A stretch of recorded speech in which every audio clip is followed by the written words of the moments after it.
You know what, हम ladies का सबसे बड़ा प्रॉब्लम क्या है कि हम अपनी फैमिली मेम्बर्स का ख्याल रखते रखते अपने आप को कहीं ना कहीं इग्नोर कर देते हैं और अपनी सेल्फ़ केयर को भी प्रायोरिटाइज नहीं करते हैं।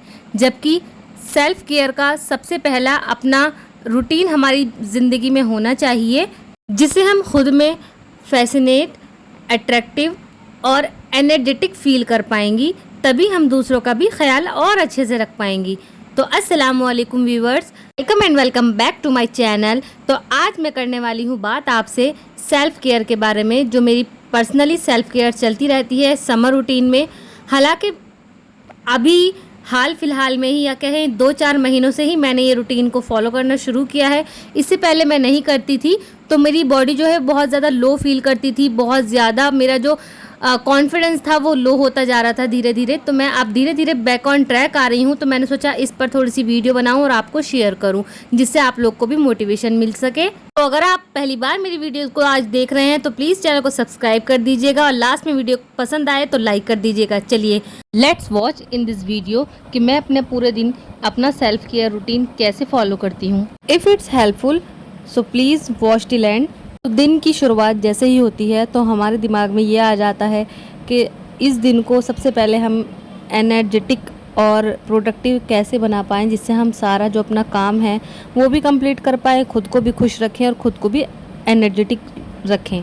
तो मैं सबसे पहले पीती हूँ अपना मॉर्निंग ड्रिंक, जो मैंने आज बनाया है सौंफ का पानी, और उसके साथ मैं आजकल लेना शुरू करी हूँ ड्राई नट्स। अगर उससे पहले हमें जो है 8 से 9 घंटे की नींद हमारी हो जानी चाहिए, ताकि हमारा जो दिमाग है वो रीसेट हो सके अगले दिन की चुनौतियों और काम के लिए। तो मेरी तो पूरी कोशिश रहती है कि मैं बिना पॉज के अपनी जो है वो नींद पूरी करूं, मगर जो जैसे मेरा बच्चा जो भी छोटा है तो बीच में नींद मेरी खुलती रहती है। तो ये तो अभी थोड़ा सा टेम्परेरी वाली बात है, बच्चा बड़ा हो जाएगा, थोड़ा सा और समझदार हो जाएगा तो ये सब चीज़ें नहीं हो पाएगी। तो मैं इसलिए अपना नींद के साथ कॉम्प्रोमाइज़ तो नहीं करती हूँ, क्योंकि दिन में तो टाइम मिलता भी है लेटने वगैरह का, तो नींद नहीं आती है। तो रात में अच्छी सी नींद लेना हमारी फर्स्ट प्रायोरिटी होनी चाहिए। अब मैं बना लेती हूँ नाश्ता। नाश्ते में मेरा आज मन हो रहा था शेज़वान चीज़ पराठा खाने का। वैसे तो जो है अपना नाश्ता हमारा फुल प्रोटीन रिच होना चाहिए, जिससे कि काफ़ी एनर्जी हमें सुबह में ही मिल जाए और कैलोरीज़ भी, जिससे हम शाम तक एनर्जेटिक रहें और जो बाकी के मील हैं उसको भी हम बैलेंस कर पाएँ। तो मैंने यहाँ पर ले लिया था एक रोटी, और उसके साथ मैंने लगाई है शेज़वान चटनी, और एक चीज़ क्यूब को ना मैंने ग्रेट कर लिया था। और अब मैं बनाने लगी हूँ उसका पराठा बढ़िया से करके। देसी घी में ये पराठा मैं सेकने वाली हूँ। Basically I am not a paratha person. वैसे तो मुझे काफ़ी पसंद है, मगर मैं डाइट कॉन्शियस होने के वजह से थोड़ा सा पराठा को कम लेती हूँ। मगर आज मेरा मन कर रहा था तो मैंने सोचा चलो खा ही लेते हैं, क्या हो गया, छोटी सी ज़िंदगी है। तो आज तो मैं खाने वाली थी चीज़ पराठा। वैसे मैं रोज़ अदल बदल के ही नाश्ते करती हूँ, कभी चीला बना लेती हूँ, कभी पोहा बना लेती हूँ, और कभी आलू का पराठा भी बना लेती हूँ। तो जो मेरा मन करता है वो मैं बना लेती हूँ। बस कोशिश ये करती हूँ कि साथ में अंडा या कुछ ऐसा ले लूँ जिससे प्रोटीन मेरा जो बॉडी को है वो मिल पाए। तो आज तो खैर अंडा भी नहीं था घर पे, तो इसलिए बस मैंने आधी चाय पराठा खाया। बस जी, अब मेरा नाश्ता तैयार हो गया था। बनाई थी 1 कप कड़क चाय, चीनी इसमें नहीं थी, और डाली है मैंने इसमें थोड़ी सी चाय पत्ती और दूध, और बस इसके साथ पराठा मैं एंजॉय करने वाली हूँ। और ये मेरा बादशाहों वाला नाश्ता जो है वो तैयार हो चुका है। इसे करने के बाद मैं बिना पॉज लिए पूरे दिन काम कर लेती हूँ, और मुझे बिल्कुल भी कोई किसी तरह की, अगर हाँ मेरी तबीयत ख़राब हो वो बात अलग है, अगर मैं अल्हम्दुलिल्लाह ठीक ठाक हूँ तो मैं बिना पॉज के अपने सारे काम कंप्लीट कर लेती हूँ जल्दी जल्दी से। तो पराठे के साथ मेरा मन कर रहा था मैं केचप खाऊं, मुझे केचप से अच्छे लगते हैं पराठे, तो मैंने हल्का सा केचप लिया और उसके साथ खाया। वैसे तो मैं वेट लॉस जर्नी पर थी, मैंने, अगर आप रेगुलर व्यूअर्स हैं तो आपने देखा होगा, मगर हाँ ये मेरी हैबिट बन चुकी है पोषण कंट्रोल और प्रोटीन रिच फूड खाने की। चाहे वेट लॉस करूं चाहे ना करूं, मैं अपना जो है पोषण वो कंट्रोल करके रखती हूँ। चलिए जी, नाश्ता हमारा हो गया है। और सेल्फ़ केयर में आज मेरा सबसे पहला है कि मैं अपना जो है हेयर वॉश करके एक मास्क प्रिपेयर करने वाली हूँ, वो लगाने वाली हूँ। तो सबसे पहले मैंने ये फ्लैक्सीड का जो है जेल बना लिया है, उसको पानी में बॉईल करके उसे बस गरम गरम को ही छान दिया है, क्योंकि थोड़ा सा भी अगर ठंडा हो जाएगा तो ये बहुत जेली सी फॉर्म बन जाएगी इसकी। तो इसलिए मैंने इसे छान के अलग रख लिया है, और इसमें मैं कुछ इंग्रेडिएंट्स मिलाऊंगी और मिलाकर वैसे अच्छे से मैं अपने बालों में अप्लाई कर लूँगी। वैसे तो मैं ये मतलब पार्लर में जाकर भी करवा सकती हूँ, मेरा अपना भी पार्लर है, मगर मैं ये सोच रही थी कि थोड़ा सा अपने घर पर ही DIY करना थोड़ा अच्छा लगता है कभी कभी। तो जो मेरी बहनें नहीं जा सकती हैं पार्लर, या टाइम नहीं है, या कोई भी अपना वजह कुछ भी हो, तो आप ये अप्लाई कर सकती हैं और इसके रिज़ल्ट्स अमेजिंग है। ये मेरा आजमाया हुआ है, मैं ये करती रहती हूँ। यहाँ पर मैंने मिलाया है एलोवेरा जेल, जो कि मेरी जो बॉटल है वो अब ख़त्म हो गई है, ट्यूब। तो थोड़ा सा इसमें से 1 चम्मच तो निकल ही गया था। अगर आपके पास ये नहीं है और घर वाला है तो आप वो भी ले सकती हैं, 1 पत्ती। और थोड़ा सा यहाँ पे हमने 5-6 कतरे डालने हैं बादाम के तेल के। जो चम्मच में ज़्यादा आ गया था तो फिर मैंने उसे वापस डाला। तो उसे अच्छे से हम मिक्स करेंगे। जो बादाम का तेल है इसमें विटामिन ई होता है, अगर आपके पास विटामिन ई के कैप्सूल हैं तो आप वो भी इसमें ऐड ऑन कर सकती हैं। इसे अच्छे से मिक्स करेंगे और अपने बालों पे रूट से लेकर नीचे तक अब अप्लाई करेंगे, और ना बहुत अच्छे आपको इसके रिज़ल्ट मिलने वाले हैं। तो इसे लगाने के लिए सबसे पहले अपने बालों में कंघा कर लें, सारे जो उलझट्टे हैं वो निकाल लें।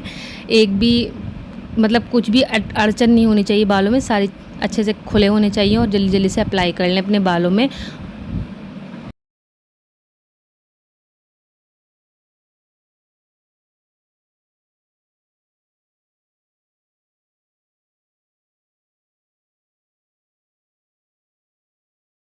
आप एक बार इस मिक्सचर को मेरे कहने पर अप्लाई करके देखें अपने बालों में, यू विल बी अमेज्ड कि क्या आपको रिज़ल्ट मिलते हैं इसके। और ना मतलब मज़ा ही आ जाएगा। अगर आप पार्लर में जाकर केराटिन स्मूथनिंग वगैरह ये भी करवाना चाहते हैं तो आप घर पे ही कर लें, तो एक बार ज़रूर ट्राई कर दिएगा, आपको बहुत अच्छे रिज़ल्ट मिलेंगे। तो ये आपको लगा लेना है अपने सर पे सबसे पहले, और बाकी का काम करने हैं बाद में। इसके साथ साथ मैं आज अपना DIY फेस मास्क भी बना रही हूँ। उसमें लिया है मैंने 1 चम्मच बेसन, थोड़ी सी मैंने इसमें ली है कस्तूरी हल्दी। ये एक रेगुलर हल्दी नहीं है, अगर आपके पास कस्तूरी हल्दी नहीं है तो बिल्कुल नन्ही सी लेनी है रेगुलर हल्दी। आधा चम्मच लिया है चावल का आटा, और आधा ही चम्मच लिया है मैंने यहाँ पर मिल्क पाउडर। यहाँ पर मैं इसमें मिलाने वाली हूँ पानी। अगर आपके पास रोज़ वाटर है तो आप वो भी इस्तेमाल कर सकती हैं। और इसे मिलाएंगे हम, मैं यहाँ पर पानी ही मिला रही हूँ, और इसे अच्छे से हम मिक्स करेंगे। एक थोड़ा सा थिक सा पेस्ट बना लेंगे और इसे हम चेहरे पर अपने अप्लाई करेंगे। आपकी जो चाहे स्किन टाइप हो, ऑयली हो, ड्राई हो, कॉम्बिनेशन हो, आप एक बार ये ज़रूर ट्राई करिएगा। मेरी जो है वो थोड़ी सी ड्राई है और अभी गर्मी में थोड़ी सी ऑयली हो रही है, मतलब कॉम्बिनेशन स्किन है, तो मैं यहाँ पर ये लगा रही हूँ और मुझे काफ़ी अच्छे इसके रिजल्ट मिलते हैं। वीक में 1 से 2 बार आप इसे अप्लाई कर सकते हैं। मैं भी इसे 1 से 2 बार, 3 बार भी बल्कि कर लेती हूँ कभी कभी अप्लाई, अगर ज़्यादा टाइम होता है। तो ये दोनों रेमेडी करने में मुश्किल से बनाने में 5 से 10 मिनट मुझे लगे हैं, और बस अभी इसे लगाकर मैं कोई वेट थोड़ी करूँगी ये सूखेंगे या क्या करेंगे। मैं अपना बाकी का काम जल्दी जल्दी से अपना कंप्लीट करूँगी। और हाँ, आपको गर्दन नहीं भूलनी है, क्योंकि गर्दन भी आपके फेस का ही पार्ट है, तो आपने गर्दन पे भी ज़रूर से इसे अप्लाई करना है अच्छे से। और इसे 20 से 25 मिनट, 30 मिनट, जब तक ये सेमी ड्राई हो जाएगा तब तक आपको इसे अपने फेस पर लगा के रखना है। और अपने हेड को भी, अगर आपके पास हेड वो है जो ऊपर से ढकते हैं, वो कैप जो है अगर है तो आप वो लगा लें, वरना आप इसे ऐसे ही छोड़ दें। तो बस अब मैं तैयार हूँ अपने बाकी काम करने के लिए। सबसे पहले किचन में पहुँच जाती हूँ। जो नाश्ते के बर्तन हैं उन्हें वॉश करना होता है, सारे बर्तन को अच्छे से वॉश करके रख दूँगी। और इसके साथ साथ ना मैं आपको ये बताने वाली हूँ आज कि ख़ुद का ख्याल रखना कितना ज़रूरी है। अगर आप ये बात अपनी ज़िंदगी के शुरू के ही सालों में समझ जाएं तो काफ़ी अच्छा है। बाद में समझ आने का कोई फ़ायदा नहीं है। उम्र निकल जाती है, टाइम निकल जाता है, और फिर मन भी मर जाता है। तो ये आपको पहले ही समझ जाना चाहिए। आप न्यू मैरिड हैं या मतलब कुछ भी हैं, आपको अपना सेल्फ केयर पर पूरा ध्यान देना है। अगर आप खुद मेंटली और फिज़िकली स्टेबल रहेंगी, अपना आप को देखकर खुश होंगी, तो आपको अलग सा सुकून मिलेगा। चाहे कोई आपके साथ रहे ना रहे, और कोई आपको किस तरीके से ट्रीट करे, कोई मैटर नहीं करता है। आप खुद पर ध्यान देंगी तो आपका जो मतलब कॉन्फिडेंस लेवल है ना, वो हमेशा बिल्डअप रहेगा, कभी भी लो नहीं जाएगा। साथ में मैंने दाल भी चढ़ा दी थी, तो थोड़ा सा पानी कम रह रहा था, तो मैंने पानी डाला, दोबारा से सीटी लगा दी। आज मैं मसूर चावल बनाने वाली थी। मैं अपना हाल बताऊँ ना, शादी से पहले मेरा क्या था कि मैं कपड़े जो शलवार सूट, मतलब पूरे सूट जो होते थे वो कभी नहीं पहनती थी किसी की कमीज़, किसी की शलवार। तो बहुत मुझे जूते खाने को मिलते थे खैर अपने घर पर, तो और या फिर पहनती थी लोअर टी शर्ट। पूरी ज़िंदगी मेरी उसी में गुजर गई है। कहीं आना जाना हुआ, ट्यूशन, कॉलेज या बाहर किसी शादी फंक्शन में या किसी से मिलने, मार्केट वगैरह, तो पहन लिया। फिर घर पर आकर फिर वही अपना। मगर मुझे अब ऐसा लगता है कि मुझे ऐसा नहीं करना चाहिए था। हालांकि मेरी बहन है, वो बहुत सुघड़ है इस मामले में, शुरू से ही, बचपन से ही उसका सब कुछ बैलेंस रहता है। मगर हाँ, मुझे अब ऐसा लगता है कि हाँ, मुझे भी ऐसा कर लेना चाहिए। तो ये बात मुझे शादी के 2 साल 2.5 साल बाद समझ आ रही है कि हाँ, ये सब चीज़ें एक लड़की के अंदर होनी चाहिए और शुरू से ही होनी चाहिए। खैर, देर आए दुरुस्त आए, मैं काफ़ी समझदार हो गई हूँ अब इस मामले में। तो मैं अपना बहुत ज़्यादा ध्यान रखने लगी हूँ, और अपनी सारी बहनों को कहती हूँ कि हाँ, अपना ध्यान सबसे पहले रखें। चाहे दुनिया में कुछ भी हो रहा हो, सेल्फ केयर सबसे पहले होनी चाहिए। अपना ख्याल रखना बहुत ज़्यादा ज़रूरी है, क्योंकि कोई किसी के काम नहीं आता है। जब तक हम ठीक हैं तब तक सब ठीक है। अगर आप आज बिस्तर पे पड़ जाएंगी या आज आपको कुछ हो जाएगा तो एक दिन देख लेगा कोई, 2 दिन देख लेगा, तीसरे दिन सब मुंह बनाने लगेंगे। तो इससे अच्छा है हम अपना आप को पहले से ही तैयार रखें जंग के लिए, क्योंकि तबीयत ख़राब हो या कोई भी इमरजेंसी हो किसी के भी साथ आ सकती है। तो उधर खाना भी तैयार हो गया था, अब बस मेरा हेड भी सूख गया था, बाल भी सूख गए थे, और जो मेरा फेस है वो भी ऑलमोस्ट 50-60% सूख गया था। मास्क गर्मी की वजह से थोड़ा लेट सूखा था। तो यहाँ बस मैंने कपड़े निकाल दिए हैं, शाल ले लिया है, और मैं आज पहनने वाली थी ये ब्लू कलर का जो मेरा कुर्ता है, और ब्राउन कलर का इसका ट्राउज़र है, और ब्राउन ही इसका दुपट्टा है। तो ये देखिए मेरे बालों में लस्टर शाइन। आपको ज़रूर ये एक बार रेमेडी ज़रूर ट्राई करनी है और मुझे आकर बताना है आपके बालों में क्या फ़र्क पड़ा है। ये देखिए मेरे जो कर्ल्स हैं वो ज़्यादा ही शाइन कर रहे हैं, मतलब कैमरे पे इतना नहीं दिख पा रहा है क्योंकि लाइट की थोड़ी सी कमी रहती है। तो मुझे तो बहुत मज़ा आ रहा था, अपने बालों को छूने में भी बहुत ज़्यादा सिल्की सिल्की से लग रहे थे। तो यहाँ पर अब थोड़ा सा कर लेते हैं स्किन केयर। स्किन केयर में बस मैं क्या लगाऊंगी, आजकल गर्मी बहुत ज़्यादा है तो सनस्क्रीन तो हमें भूलना है ही नहीं। चाहे क्लाउडी मौसम हो, चाहे सूरज वाला हो, चाहे कैसा भी हो, आपको सनस्क्रीन नहीं भूलनी है। मैं यहाँ पर हमेशा से डर्माबे की जो सनस्क्रीन है वो अप्लाई करती हूँ हमेशा, और थोड़ा सा मैं यहाँ पर टिंट लगाने वाली हूँ, ब्लशर और नन्ही सी लिपस्टिक। तो चलिए तैयार होते हैं। और मैंने ये देखा है जब आप तैयार होती हैं ना, मतलब आप जब तैयार रहती हैं तो आपको खुद को अच्छी लगने लगती हैं। मतलब जब खुद को अच्छी लगती हैं तो फिर दिल इतना खुश रहता है ना कि सबके लिए सारे काम आप आराम से कर सकती हैं, अच्छी अच्छी रेसिपीज़ बना सकती हैं, घर के और बाकी सारे काम भी आप खुश मिजाजी से कर सकती हैं। ऐसा नहीं है कि हाँ बावले से बने रहने से भी काम हो जाते हैं, मगर वो मतलब खुशी नहीं होती है, दिल को सुकून नहीं रहता है। ये मैं अपना पर्सनल एक्सपीरियंस बता रही हूँ जो मैंने अपने अंदर चेंजेस किए हैं, क्योंकि अबू बकर के होने के बाद मैं बहुत ज़्यादा डिप्रेस्ड थी, पोस्टपार्टम डिप्रेशन था शायद। मगर हाँ धीरे धीरे मैंने खुद को कंट्रोल किया, खुद के जो इमोशंस थे उन्हें कंट्रोल किया, अपने आप को संभाला संवारा। और हाँ मेरे हस्बैंड मेरे साथ हैं और इंशाल्लाह ताला हमेशा रहेंगे। वो मुझे समझाते हैं, हिम्मत देते हैं, तभी मैं आगे के सारे जो है प्रोसेस वो कंप्लीट कर पाती हूँ और अपना हिम्मत से सारे काम आगे करती हूँ। यहाँ पर मैं लगाने वाली थी अब सिरम, क्योंकि सिरम भी बहुत ज़्यादा ज़रूरी है अपने जो बाल हैं उन्हें बॉडी देने के लिए। तो मैं यहाँ ओलिविया का जो सिरम है वो अप्लाई कर रही हूँ। और हाँ एक ख़ास बात, जो न्यू मॉमीज़ है तो उनको मैं बताना चाहूँगी, या वैसे भी नॉर्मल भी अगर किसी को इतना ज़्यादा हेयर फॉल हो रहा है तो वो बायोटिन टैबलेट लेना शुरू कर सकती है। देखिए मेरे ना बिल्कुल बाल जड़ से ही उतर रहे थे, अब धीरे धीरे बैक ऑन ट्रैक होते जा रहे हैं। जो मेरे ये बेबी हेयर्स हैं ये भी आगे से निकल रहे हैं, जिनको मैंने अभी सेट किया है। और ये नीचे से भी, पीछे से मतलब गुद्दी की साइड से भी काफ़ी बाल मेरे पहले से ज़्यादा ग्रो कर रहे हैं। तो अगर किसी को दिक्कत है हेयर फॉल की और किसी भी चीज़ से उनके जो हेयर है वो रुक नहीं रहे हैं, तो वो बायोटिन ज़रूर अपनी डाइट में शामिल करें। और अब बस टाइम हो गया था ज़ोहर की नमाज़ अदा करने का, तो मैं नमाज़ पढ़ लेती हूँ। इसके बाद मेरे हस्बैंड आ जाएंगे तो हम लोग खाना खाएंगे।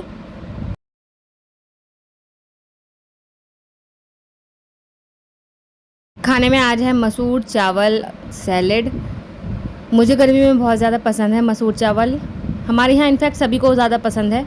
आप लोग बताइएगा आपकी क्या फेवरेट डिश है या क्या कंफर्ट फूड है जो आप जल्दी से गर्मियों की जो किचन की गर्मी है उससे बचने के लिए आप जल्दी से बना लेते हैं। तो मैं आज कुछ और बनाने वाली थी, मगर थोड़ा सा जल्दी के चक्कर में मैंने यही बना लिया। फिर बस शाम के टाइम मैं छत पर आ जाती हूँ थोड़ी सी फ्रेश एयर लेने के लिए। देखिए मौसम कितना प्यारा हो जाता है शाम के टाइम, घर चाहे खुला हो चाहे बंद हो, मगर जो ऊपर की छत की ताज़ी हवा होती है वो हमें ज़रूर लेनी चाहिए। क्योंकि चाहे एसी लगा हो चाहे कूलर लगा हो, तो ये सब चीज़ें हाँ वक्ती तौर पर हमें फ़ायदा ज़रूर कर सकती हैं, मगर जो फ्रेश एयर का मज़ा है, जो हमारे लंग्स को मिलनी चाहिए फ्रेश एयर, तो वो हमें ज़रूर लेनी चाहिए। तो मैं और अबू बकर अपना मी टाइम के लिए ऊपर आ जाते हैं, रोज़ का ये हमारा रूटीन है। और अबू बकर को भी नेचर एक्सप्लोर करने का बहुत ज़्यादा टाइम मिल जाता है। और यहाँ पर ना आज अबू बकर की तबीयत ख़राब हो गई थी, इनको ना दाढ़ की वजह से बड़ी परेशानी हो रही है, लूज़ मोशन और वॉमिटिंग की वजह से। तो बस ये देखिए यहाँ पर ये पत्ते तोड़ रहे हैं। मतलब बच्चों को ना नेचर एक्सप्लोर करने का मौका ज़रूर मिलना चाहिए। जो बच्चे कमरे में ही रह जाते हैं मोबाइल और टॉयज़ के चक्कर में, तो ये सब चीज़ें नहीं कर पाते हैं एक्सप्लोर। तो आप ज़रूर से उन्हें टाइम दीजिए, अपने आप को भी और अपने बच्चों को भी, जिससे कि स्क्रीन से दूर रहें और इन सब चीज़ों को अपनी ज़िंदगी में जो है शामिल कर पाए, और जिससे आपका बच्चा भी एक्टिव रहेगा, एक्टिविटी करता रहेगा और न्यू न्यू चीज़ें भी एक्सप्लोर करता रहेगा। असर के बाद हम जाते हैं और मगरिब से पहले पहले नीचे आ जाते हैं और उसके बाद हमारा टाइम हो जाता है हमारे मल्टीविटामिन का। अगर आप अबाउट टू 30 हैं या 30 प्लस हैं, आपको ये ज़रूर लेना चाहिए। मैं पहले भी अपनी वीडियोस में, जो मेरी वेट लॉस जर्नी की वीडियोस हैं, उनमें इसकी इम्पॉर्टेंस जो है वो बता चुकी हूँ। ये है मल्टीविटामिन, ये मैं रिवाइटल का आजकल यूज़ कर रही हूँ, जो काफ़ी ज़्यादा अच्छा है बोन्स के लिए, एनर्जी के लिए, इम्यूनिटी के लिए, और ये स्पेशली वुमेन के लिए बनाया गया है। और इसमें बहुत सारे मैक्रो और माइक्रो न्यूट्रिशंस हैं, आप देख लीजिए। और अगर कोई बहन मेरी कुछ और मतलब पूछना चाहती है तो मुझे ज़रूर कमेंट सेक्शन में पूछ सकती हैं ये किसके लिए है। वैसे सभी इसे यूज़ कर सकती हैं, 30 प्लस या फिर अबाउट टू 30। तो आजकल तो बस मैं ये 2 ही सप्लीमेंट ले रही हूँ, जिसमें है मेरा ये मल्टीविटामिन और है बायोटिन टैबलेट। वैसे मैं कभी कभी ले लेती हूँ ओमेगा 3 फैटी एसिड भी, मगर आजकल नहीं ले रही हूँ। फिर हमने डिनर कर लिया था, उसके बाद ना हम लोग बाहर ऐसे ही घूमने जा रहे थे, तो बस मेरे हस्बैंड बोले चलो चलते हैं, क्योंकि कुछ ख़ास तो नहीं मगर ऐसी राइडिंग के लिए ही जा रहे थे। तो हम लोग चले गए थे, बड़ा मज़ा आ रहा था, मौसम काफ़ी अच्छा हो रहा था, हवा चल रही थी। तो हम सब औरतों को ये सब चीज़ें अपनी ज़िंदगी में ज़रूर शामिल करनी चाहिए। जो अपनी हेल्थ का ख्याल रखती हैं तभी दूसरों की हेल्थ का ख्याल रख पाएंगी। जब खुद एक्टिव होंगी तभी दूसरे की एक्टिविटी का ख्याल रख पाएंगी। साथ में बच्चा है, अभी तो मेरा तो खैर एक ही है, बहुत सी औरतों के बहुत सारे बच्चे भी हैं। वो अपने घर को भी देखती हैं, अपने हस्बैंड को भी देखती हैं, बच्चों को भी देखती हैं और अपना ख्याल नहीं रख पाती हैं। तो उनको मोटिवेशन लेना चाहिए कि पहले अपना ख्याल रखें हर तरीके से, खाने पीने का, अपनी सेहत का, अपना लुक्स का, अपने कपड़ों का, हर चीज़ का अपना ख्याल रखें, तब दूसरों का ख्याल रखें। यहाँ पर ना ये फालूदा वाले अंकल के निकल गए थे, मतलब पीछे निकल गए थे, हम दोबारा वापस इनके पास आए, सोचा एक फ़ालूदा खा लेते हैं। ये यहाँ बचपन से हम इनका ही फ़ालूदा खाते हुए आते हैं, तो मुझे ये दिख गए थे, तो मैंने सोचा चलो आज फिर से खा लेते हैं। मगर वो टेस्ट, वो जायका नहीं था जो पहले होता था। खैर हमने खा लिया, काफ़ी टेस्टी था वैसे तो, मगर इतना टेस्टी नहीं था जितना पहले था। और मैं तो ये देखती हूँ कि औरतों की कितनी छोटी छोटी ख्वाहिशें होती हैं। पता नहीं कौन सा आदमी होते हैं जो ये कहते हैं तुम ये कहती रहती हो, तुम वही कहती रहती हो। तो मेरे हस्बैंड तो ये कहते हैं कि तुम कुछ कहती क्यों नहीं हो, क्योंकि जब सब कुछ ऐसे ही मिल जाता है तो मैं क्या शिकायतें करूँ, क्या कहूँ कि वहाँ जाना यहाँ जाना। अब देखो बैठे बैठे खुद का ही मूड हो गया, चलो चलते हैं, तो बस हम लोग चले गए। फिर हम लोग बस खा के अपना वापस आ गए। कुछ और तो खाने का मन किया ही नहीं, क्योंकि डिनर हम लोग करके गए थे। तो बस ऐसा रहा मेरा दिन, ऐसे मैं अपनी सेल्फ केयर करती हूँ। कैसी लगी मेरी आज की वीडियो आपको ज़रूर से मुझे कमेंट करके बताइएगा। प्लीज़ न्यू है तो सब्सक्राइब कर लीजिएगा, वीडियो पसंद आई तो लाइक कर दीजिएगा। मिलते हैं नेक्स्ट वीडियो में। अल्लाह हाफिज़।